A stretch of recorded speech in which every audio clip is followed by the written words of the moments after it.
Welcome to day 4 of the Easter stitch along. Today we'll be stitching our empty tomb and we'll be using a satin stitch. We're going to be using color 3371 and we're still going to be using our size 5 needle, this time still with 4 strands. So when we do this satin stitch, we're going to be doing a horizontal satin stitch. So our lines are going to be going this way. So to do a satin stitch, we're going to start right in the middle of our tomb. We're going to split it in half. And we're going to bring our needle up on the left side. It is pretty important to do it on the left side versus the right side, because if you pull up on this right side, it's easier to catch those stitches. We don't want to do that. You're going to pull your floss all the way through, and then you're going to go straight across. Sometimes it's a little hard to tell where it is, so you can even hold your floss kind of straight across and even put your needle and kind of pre-poke a hole if you need to. But when you do that, just make sure that you are almost like tucking the stitch under a little bit. So of this stone right here. So I want to kind of push as close as I can to that stone and kind of slide under it. That's just going to help give us a very seamless look. So I'm going to pull this across. And it looks pretty straight to me, so I'm going to leave it the way it is. If yours is crooked, feel free to take it out and fix it. And I am pulling up here and I'm just kind of rocking it back and forth to make sure that my thread is nice and even. That is the one difficult thing about the satin stitch, is sometimes your thread gets a little twisted and it gives it a little bit of an uneven look. So feel free to rock it back and forth and even use your flat side of your needle to just rub it.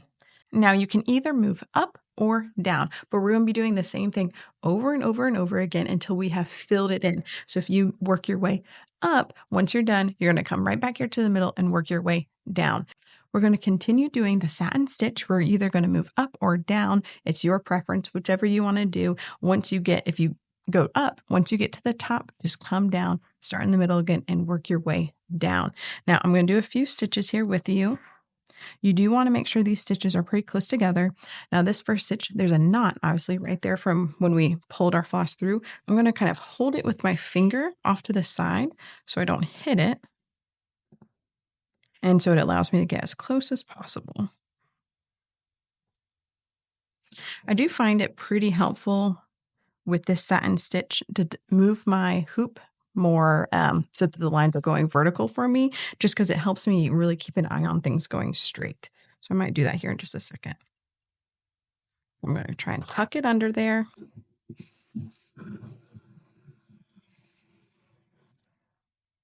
And pull.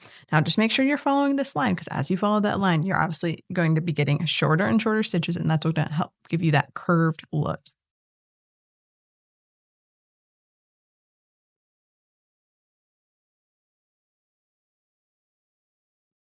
Now, if you have followed along with some of my other stitching, you know sometimes with a satin stitch, we will do that straight share tuck method.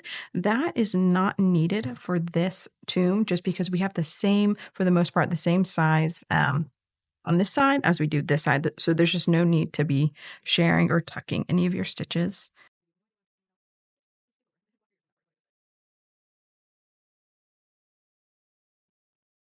And one of the reasons why we always want to go with satin stitches, for this situation, we have something here that's blocking us. But with satin stitches, I prefer to always start on one side and pull in the other direction. So it always keeps your floss in a being pulled in the same direction.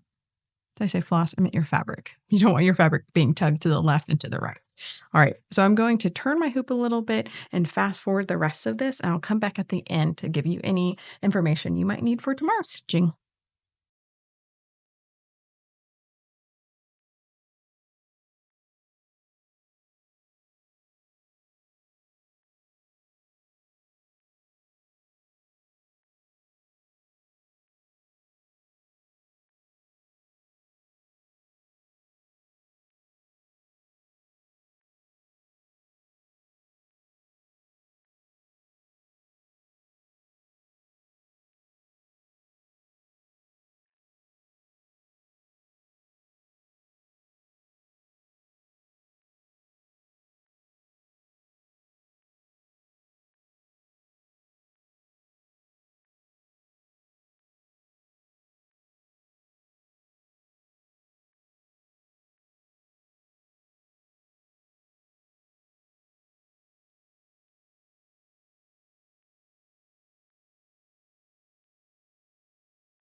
All right. So, as you may have noticed, if by the time you're done stitching, you see that there's a few gaps, feel free to fill those in. Just make sure you're not filling them with tiny stitches, but fill it in with a full satin stitch.